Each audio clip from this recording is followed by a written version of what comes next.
Bom, pessoal, o jogo ainda nem acabou, tá rolando ali. Minha TV quebrou, tava vendo pelo notebook, vendo em inglês pelo site da Bet365. Isso aqui não é público, tá? Não ganho dinheiro com site de aposta, mas é porque é de graça, não é pirata, né? E eu não vou pagar a Paramount para ver o Renato Gaúcho destruir a história do Fluminense na Sul-Americana. E não é pelo jogo de hoje a crítica, né? Hoje era para poupar todo mundo mesmo. Jogar 3.637 metros é um crime, né, permitido e estimulado pela Conmebol, admitido pela FIFA e não questionado pela dona CBF. Mas poupar os jogadores contra a União Espanhola em Santiago do Chile ao nível do mar é típico da imbecilidade e arrogância do senhor Renato Gaúcho.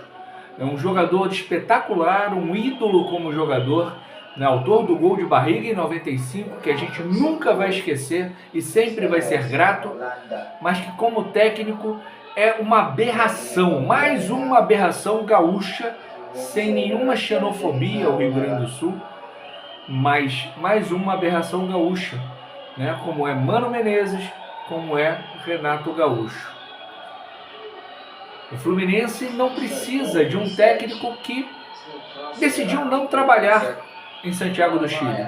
E eu não falo, volto a dizer, aqui, hoje, em La Paz, porque Renato fez uma ablação, né, um procedimento médico, né, para tratar uma arritmia, e a altitude de 3.600 metros ela é prejudicial ao coração de qualquer um de nós, né? Não só para quem fez a ablação, mas ela é permitida pelos criminosos das organizações do futebol mundo afora.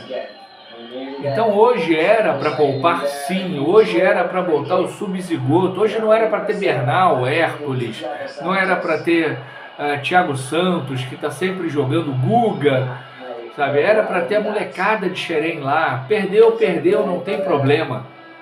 O problema é empatar com a União Espanhola. E por que esse é o problema? Porque o Fluminense agora não tem mais margem de erro na Sul-Americana. Tem que ganhar do União Espanhola e tem que ganhar do Once Caldas, que hoje é o líder, graças a essa pataquada, a essa invencionice desse professor pardal chamado Renato Gaúcho. Mas a culpa maior nem é do Renato Gaúcho, porque ele não impôs ao Fluminense que fosse contratado. É do senhor Mário Bittencourt, que quer ser céu a qualquer custo da SAF. Me lembra muito o Augusto Nunes na eleição de 2004. Os mais antigos vão lembrar que ele dizia que tinha um projeto de Estado. O jogo acabou de acabar, 1-0 para o San José, o pior time da Sul-Americana, ganha do Fluminense. Mais uma vergonha na conta do senhor Mário Bittencourt e também, por que não, do senhor Renato Gaúcho. Mas Mário Bittencourt me lembra muito Augusto Nunes, que disse que tinha um projeto de estádio na eleição do Fluminense de 2004 ou 2007, não me lembro bem, mas que esse estádio estava condicionado à sua eleição para presidente do Fluminense.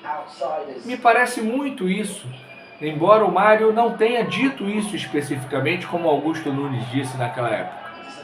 Mas parece que a SAF só vai existir se o Mário Bittencourt for o CEO da SAF.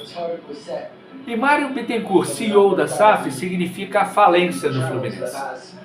Porque um presidente ou vice-presidente de futebol contratou Drubsky, Nelsinho Batista, Anderson Moreira, Odair Helma, Oswaldo de Oliveira, Mano Menezes e Renato Gaúcho, 7 técnicos horrorosos. E eu não coloco aqui, como a maioria da torcida do Fluminense, coloco o Roger Machado, porque é um bom técnico, mas é preto, e aí é um problema para parte da torcida do Fluminense.